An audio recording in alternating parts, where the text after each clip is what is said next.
Hey guys, I want to just take a moment to go over what I would like for you to do in class today. First of all, of course, you want to start with your bell ringer Thursday question. The planet Venus is believed to have contained Earth like oceans at some point in their history, but these bodies of water evaporated as temperatures rose.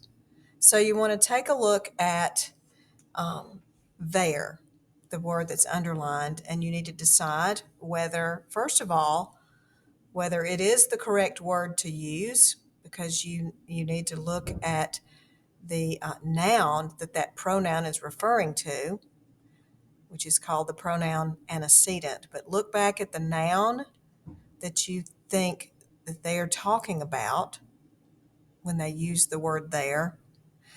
And if you need to change the spelling, then of course it would be the second response. If it needs to change to a different pronoun, um, take a look at that and see if you think it needs to be changed. Remember your rules about it's with an apostrophe versus it's without an apostrophe. Remember, when it has an apostrophe, it means it is.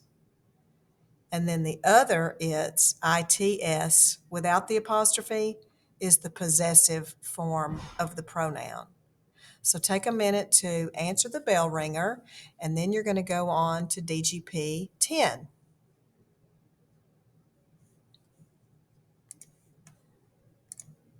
Now in DGP 10 today, we're going to be looking at marking our clauses, marking our sentence type, our sentence purpose, and then putting in our diagram.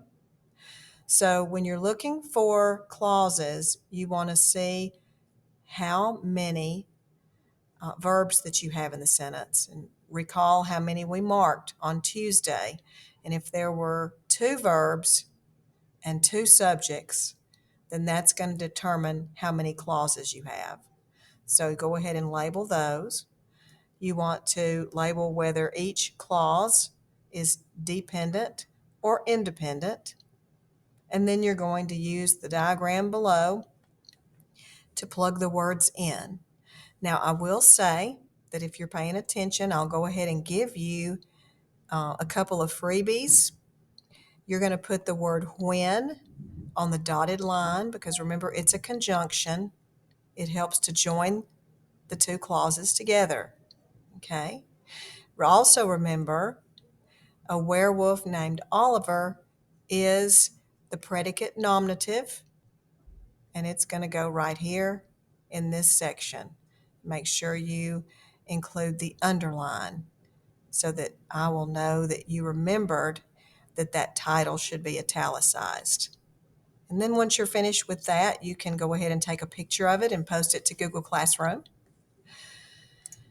Once you've posted your DGP to Google Classroom, I want you to go over to the word cloud writing activity. It's the one that follows the DGP 10 in your classwork list.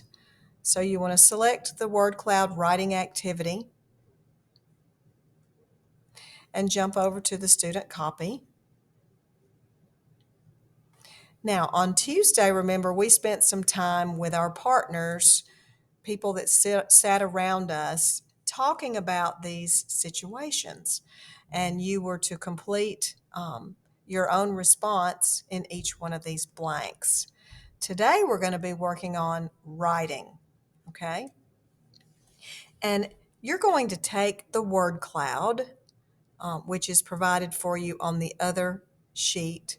And I want you to try to write a story using as many words from the word cloud as you possibly can. Okay, the first type of writing I want you to be working on is a newspaper article. Now, when we write a newspaper article, we want to be very objective. That means we're reporting the news as it happens. We're not going to put opinion in there. We're not going to put any emotion in there. We're simply going to state the facts. So in your news story, you want to provide only the facts. What happened? You want to make sure you talk about um, what exactly happened, what were the details, who did it happen to, who are the people involved, when did it happen. You got to make up a time, an imaginary time and place. Where did it happen? And then why did it happen?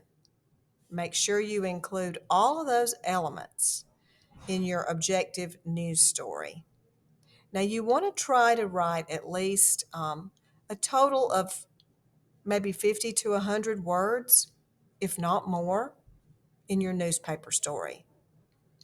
You're going to type it here in this box. The next type of writing I want you to do is a fairy tale. Okay?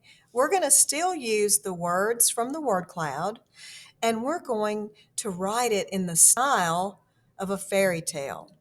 So remember, your audience is children, so you want to make it very, not too scary. You want to maybe add some humor to it. And you want to write it like once upon a time there lived a blank. Talk about that character. What happens to the character? You're going to have a beginning and a middle and an end to your fairy tale. And remember, at the end of your fairy tale, the characters live happily ever after. Okay? So that's kind of the way you're going to write your fairy tale. And you want to make it at least 50 to 100 words. Remember, you want to use as many of the word cloud words as possible. After you've written your fairy tale, you can take a stretch break for 5 minutes or so and relax. Take a deep breath, take a stretch, maybe jump over. I'll give you permission to jump onto a video game, but you get 5 minutes to break. And then when that 5 minutes is over, I want you to go back and you want to write a romance story. Okay. You're still going to use the words from the word cloud. And you can do a variation on some of the things that you've already written. You can use some of those same characters. Maybe the plot could be similar. But this time, when you're writing a romance story, remember there needs to be an element of love in there between two characters. Okay? Two characters fall in love. Now, we don't want to really make it a humorous story. You want to just focus on, um, the passion, the emotion between two people that like each other. Okay? So you want to write a romance, keep it between 50 and 100 words. And I need to be able to see that you've created a couple of characters and what happens to them, and make sure that they do fall in love or they are in love. And again, make sure you're using as many words as you can from the word cloud, that same word cloud. And then finally, you're going to get to write a scary story or a description. Okay. This time, you should still use the words in the word cloud, and you want to make it creepy. You want to make it scary. And it doesn't necessarily have to be a story this time. Notice it says a description. So use as many words from that word cloud as possible and write spooky, horrific descriptions of things. Okay? As many as you can. You can put them in bullets, you can put them in complete sentences, however you want to do it. Just use as many words from the word cloud as you can. And the purpose here is to make it scary, to scare the reader. When you're finished with all four of these, you want to go ahead and turn it in.